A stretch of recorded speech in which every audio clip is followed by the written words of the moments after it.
E aí? Chegamos agora à terceira aula desse primeiro módulo, que é disruptofobia, o medo inconsciente de criar.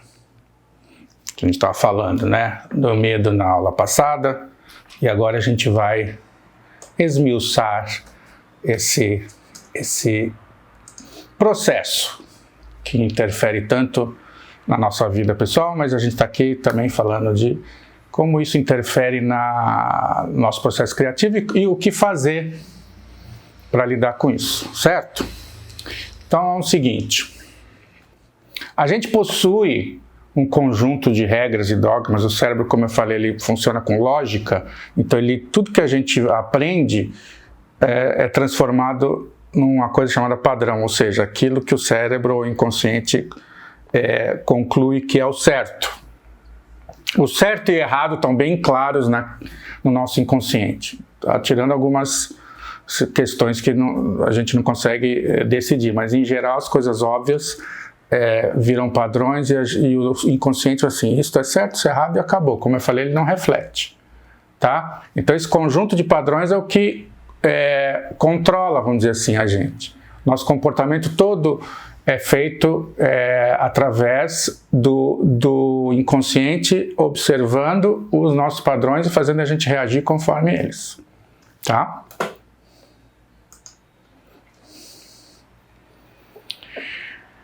Dentro dessa lógica, quebrar padrões para o inconsciente é um erro. Você não pode quebrar padrão. Ele vai fazer você ter um desconforto se você quebrar um padrão. É um erro. Por quê? Porque ele não pode aceitar que alguma coisa que está ali já consagrada, que virou uma regra, que aquilo seja questionado, que aquilo seja mudado, transformado. Ele não aceita isso. Ele tem que aceitar em determinados momentos, que é como a gente aprende ou como a gente muda, mas do ponto de vista operacional ali, ele não quer aceitar, ele não aceita e faz a gente se sentir muito desconfortável dependendo do nível de importância, de relevância do assunto que a gente está querendo transformar.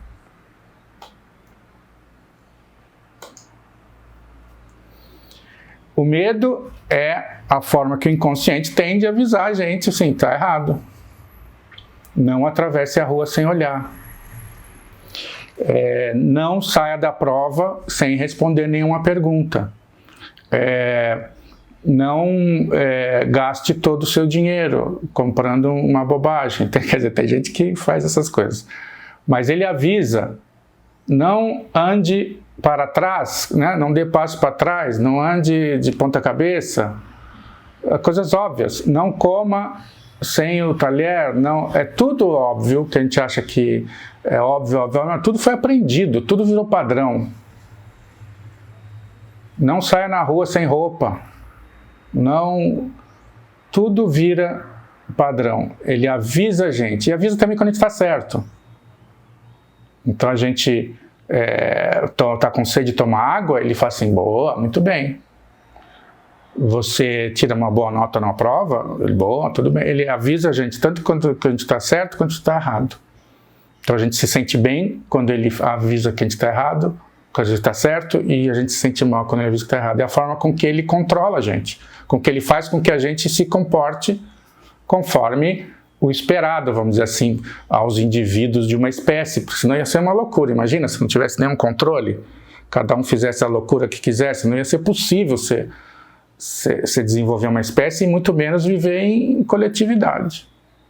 Então os padrões servem também para unificar a linguagem, unificar comportamento, unificar pensamento, unificar cultura. Então os padrões têm essa importância. Os padrões, é importante que eu diga que eles não são um problema, eles são a solução.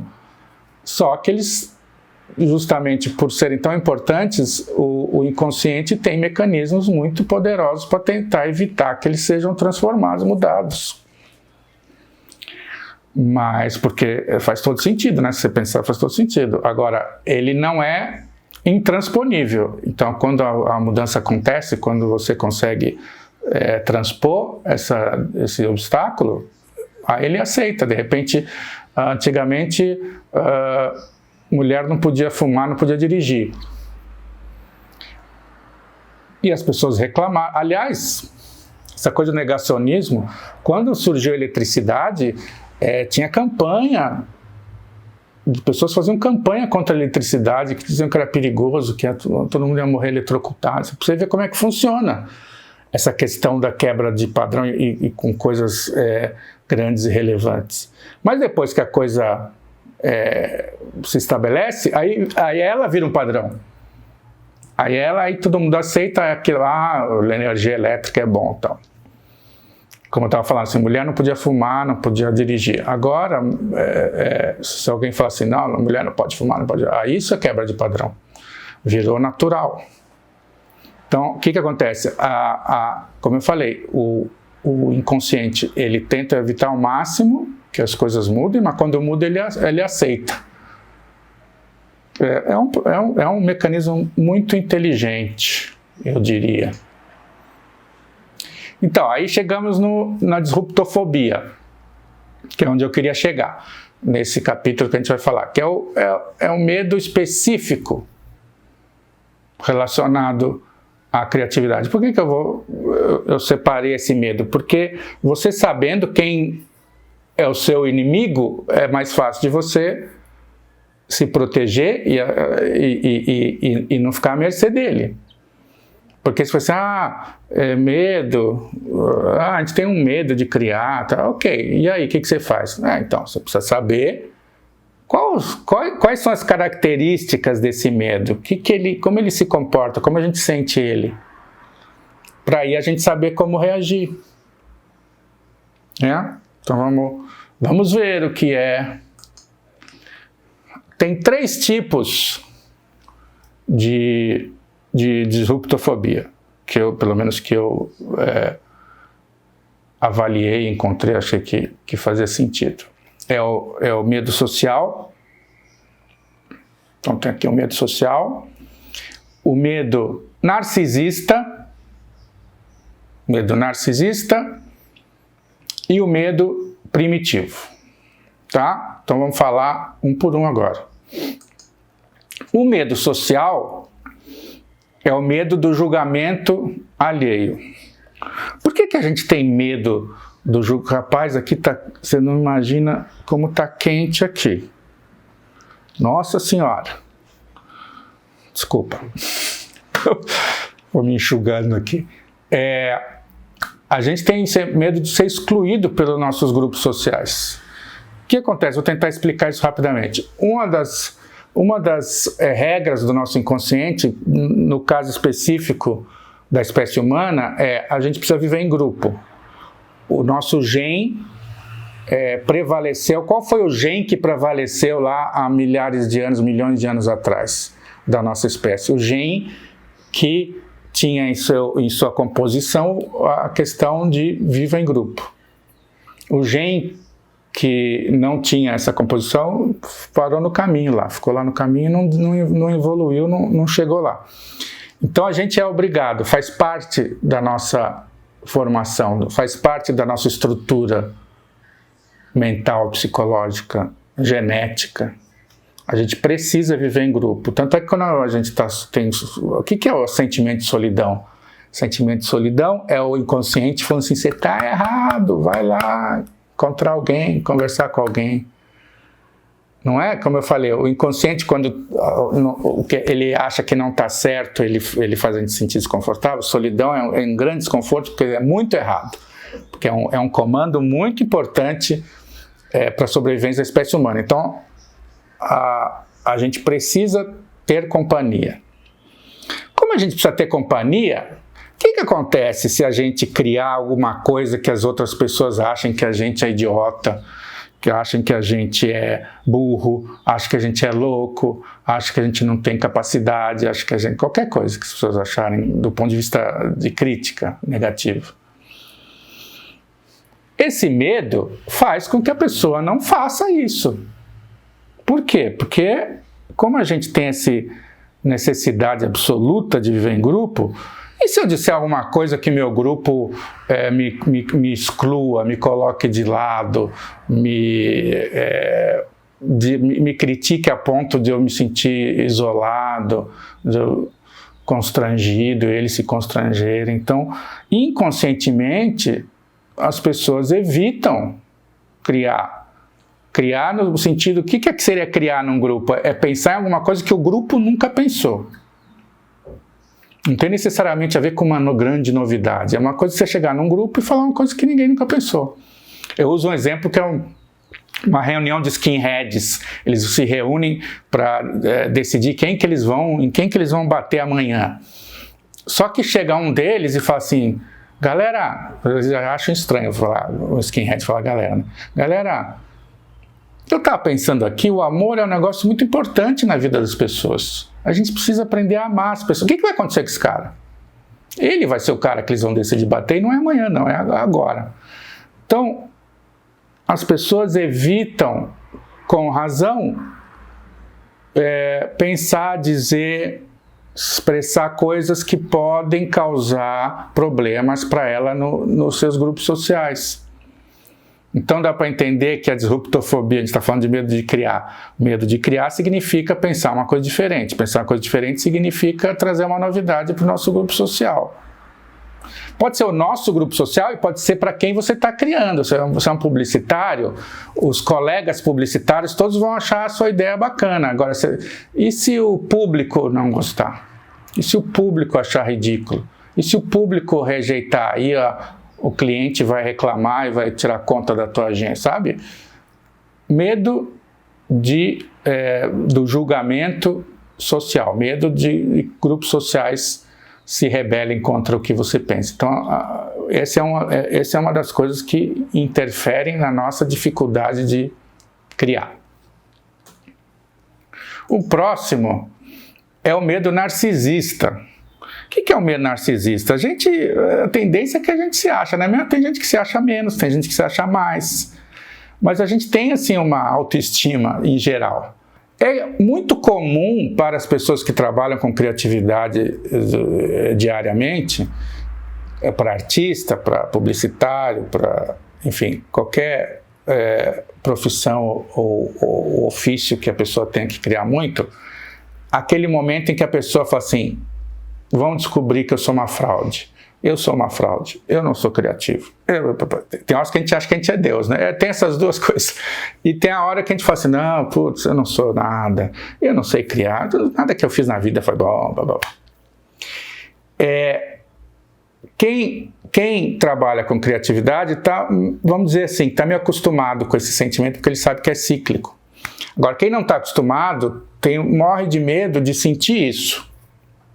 Então eu acho que eu sou um bom profissional, eu acho que eu sou uma pessoa inteligente, eu acho que eu sou uma pessoa que resolve bem os problemas e tal.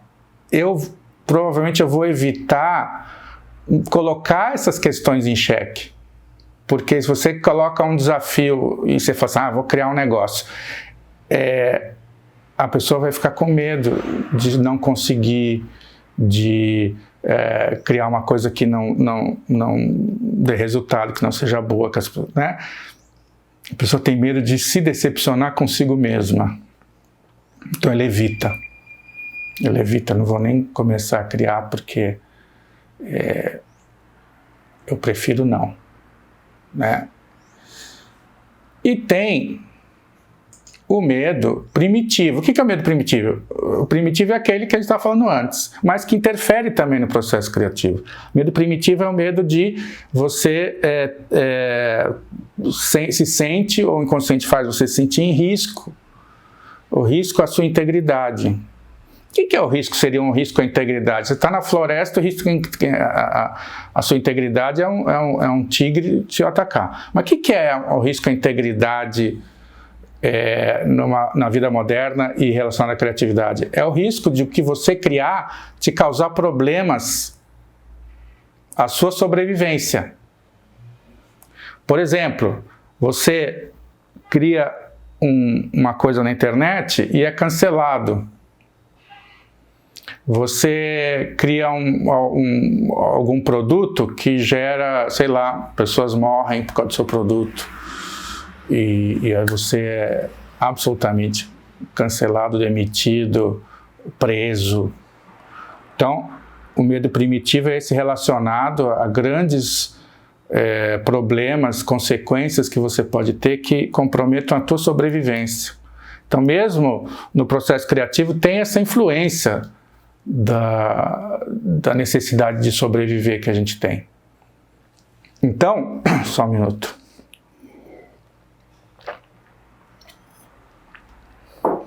Então, a gente falou desses 3. Talvez exista mais, porque o meu estudo está sempre evoluindo, então, eventualmente, eu sempre acho, talvez mais para frente eu acho que tem mais 1 ou 2, ou tire um desses. Neste momento, eu acho que existem esses 3 medos que trabalham contra o processo criativo. São medos importantes para a nossa sobrevivência, mas, do ponto de vista da criatividade, eles atrapalham. E o mais interessante disso é que, na maioria das vezes, o inconsciente é danado. Ele faz a gente fazer e pensar coisas sem a gente achar ou perceber que é uma interferência vamos chamar assim, de uma outra entidade. Parece que é uma coisa natural que a gente está fazendo. Parece que não tinha outra alternativa. A gente pensou aquilo, a gente fez aquilo porque era isso que tinha que fazer. Mas o que a gente não percebe é que é o inconsciente fazendo a gente tomar decisões e atitudes para proteger o interesse dele. Quer dizer, o interesse dele ele acha que é do nosso, mas é o interesse do inconsciente. Então, no caso da disruptofobia, o inconsciente ele usa muitos disfarces para que a gente não perceba, porque medo de criar não é uma coisa que a gente necessariamente sinta, estou com medo. Pode até ser, mas em geral acontecem outras coisas antes do medo, antes de você sentir aquela coisa, ai meu Deus, tal. Então tem a preguiça. Você precisa criar um negócio importante, aí dá aquela preguiça, faz um tempão que você não sente preguiça, né? Aí quando você precisa criar um negócio, você tem preguiça, olha só que coincidência. Aí você procrastina, né? Dá sono. Comigo acontece muito isso. Eu fico com sono. Quando tem que fazer uma coisa muito importante, que eu tenho um compromisso com os outros e comigo mesmo, de fazer um grande trabalho criativo, nossa, me dá um sono. Me dá um sono. Só que eu sei, aquilo que eu falei para vocês, eu sei por que eu estou sentindo aquele sono. Então eu tenho um jeito de driblar isso, tá? Procrastinação, que eu já falei, esquecer, né? Você tem que fazer um negócio, aí passa um dia, eu chego no dia assim, pô, esqueci que eu tinha que fazer aquele negócio. Não é que esqueceu que tinha que fazer um negócio importante. Esqueceu, né? Desistência imediata, que eu chamo, aquela pessoa que fala assim, não, isso eu não consigo fazer, nem começa. Sabe? A pessoa não quer realmente nem tentar, porque fala assim, não, isso aí eu não vou conseguir, isso aí não vai dar certo, isso aí não. Isso é o inconsciente demonstrando medo. Invalidação do trabalho. Aquela coisa que você fala, não, mas isso não é importante, não, isso aí a gente faz uma coisa assim mais simples.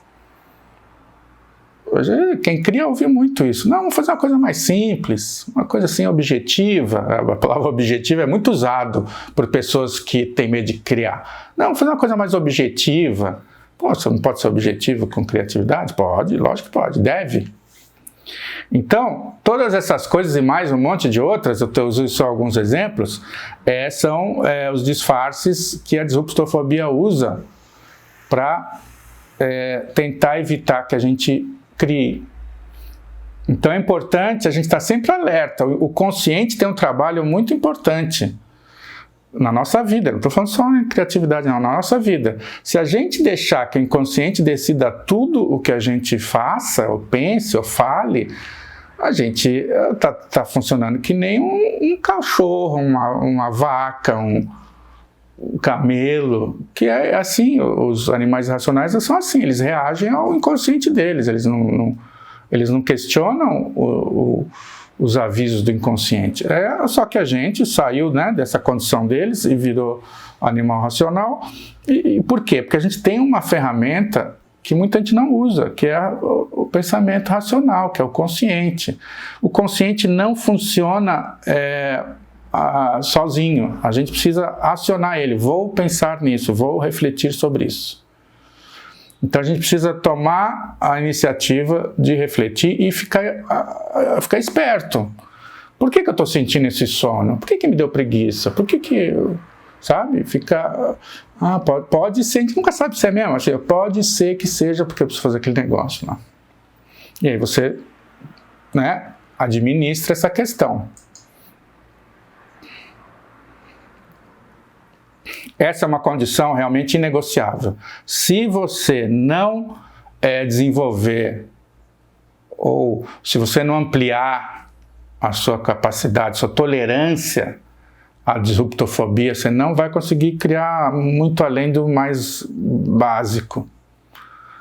Por que eu digo isso? Porque a gente tem que saber que a gente vai sentir medo quando tiver uma ideia muito diferente, que a gente vai sentir ansiedade, que a gente vai sentir... O inconsciente vai estar lá falando, não faz isso, seu idiota, você vai se ferrar, não faz isso, eu vou te fazer sentir muito mal, tal. E vai. Quanto mais original, ousado for a tua ideia, mais desconforto você vai ter.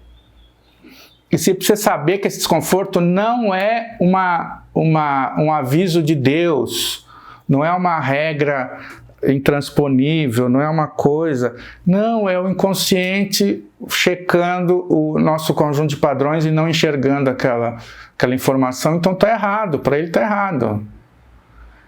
E ele está fazendo, você está te avisando, mas ele avisa de um jeito meio agressivo, quando é muito assim, você vai pensando uma coisa completamente diferente num assunto importante, você vai se sentir muito desconfortável, com muito medo. Então, é importante você saber, você entender, por isso que eu falo desde a primeira aula, a importância de saber como a gente funciona, porque a gente tem condição de lidar com isso e administrar isso. Então, como seria essa administração? Eu criei um negócio e, putz, eu estou morrendo de medo, mas eu sei por que eu estou morrendo de medo, porque esse negócio é muito original. Então, cabe a mim tomar a decisão, eu vou levar isso adiante, mas a decisão racional, vou levar isso adiante? Vou, porque eu acho que isso aqui está legal, é importante, mesmo que não dê certo, mas eu acho que é importante e tal. Ou falo assim, não quero arriscar, melhor eu fazer uma coisa mais simples. Na verdade é uma decisão muito pessoal, não tem certo, não tem errado. Talvez a pessoa tenha acertado em não fazer a coisa porque ia causar um problema. Às vezes ele está errado, porque ele podia, com aquela ideia, virar um grande influencer no mundo, tal. Não sei, realmente não tem como saber. Só uma experiência que eu tive recentemente, eu tinha um cliente muito importante que eu queria que fosse um trabalho que chamasse atenção, e eu fiz uma coisa completamente diferente do que eu costumo fazer. Completamente, do zero, assim. Pá. E aí, você sabe que até assim, uns 15 minutos antes de começar, porque foi na internet, eu ainda estava em dúvida se eu ia usar essa ideia ou uma outra que eu tinha já meio pronta, que era uma ideia meio, né, que eu uso para um monte de coisa. Rapaz, e olha que eu faço isso a vida toda, né? Eu trabalho com essa coisa, e eu digo essas coisas para as pessoas do medo e tal, e eu sabendo porque que eu estava com aquele medo. E no final eu resolvi, eu achei assim, você é um homem ou é um alface? Aí eu falei assim, não, eu acho que eu posso ser um alface também, mas eu quero ser um alface criativo. Então eu apresentei aquela coisa e deu certo, deu muito certo. Mas apertou ali. Então, que é o que eu falei, essa decisão que você precisa tomar a cada vez que você faz uma coisa diferente. Aí você lembra do medo do escuro, né? Que é o processo criativo, que é você ter que entrar num lugar que você não conhece, que você não sabe nada, que você não tem informação. Então, qual que é a solução, geralmente, de você lidar com a escuridão, ou seja, lidar com o desconhecido, lidar com o que você não conhece e diminuir o medo, né? É conhecimento. Quando a gente usa a luz, eu detesto o símbolo lâmpada para criatividade, porque existe coisa mais clichê do que lâmpada, quer dizer, um clichê que representa uma coisa que é o contrário do clichê, né? Mas tudo bem. Lâmpada significa inteligência, iluminação, clareza, claridade, saber. Então a melhor coisa, o que é? Você entrar na caverna e acender a luz. Então qual que é o trabalho do criativo? Acender a luz significa o quê? Ter uma ideia, boa, média, ruim, ele vai acender a luz ali onde ele está. Se vai iluminar muito, vai iluminar pouco, aí já cada caso é um caso. Mas o importante é, para diminuir o medo, você precisa iluminar o cenário. Então, para diminuir o medo, voltar a falar daquilo de novo. Para diminuir o medo das coisas que a gente não conhece, então a gente precisa conhecer os nossos processos mentais, conhecer nossos processos psicológicos, iluminar a nossa parte interna, vamos dizer assim, porque a gente vai saber, não vai resolver todos os problemas, não vai virar uma pessoa especial, super-homem e tal, mas a gente vai ter condição de resolver mais problemas do que a gente resolveria se a gente não fizesse isso, principalmente do ponto de vista criativo, que é basicamente lidar com essas emoções e aprender a lidar com essas emoções, entender que essas emoções não são leis, são avisos, e como são avisos, você não precisa respeitar. Então você precisa sempre refletir o que você vai fazer com relação ao que você está sentindo. Tá? O que é isso tudo que eu estou falando? Por que eu estou falando todas essas coisas? Por que eu não estou falando cria, faz isso, cria, faz aquilo? Não, eu estou falando de uma coisa, né, anterior, que é o que acontece na gente. Por que eu estou falando isso? Porque a gente ia chegar nesse capítulo ou nessa aula que é determinante, que explica a origem de tudo, que é a vida. A vida é o que a gente está falando aqui, o que eu vou falar na próxima aula. Então eu te espero lá. Até já!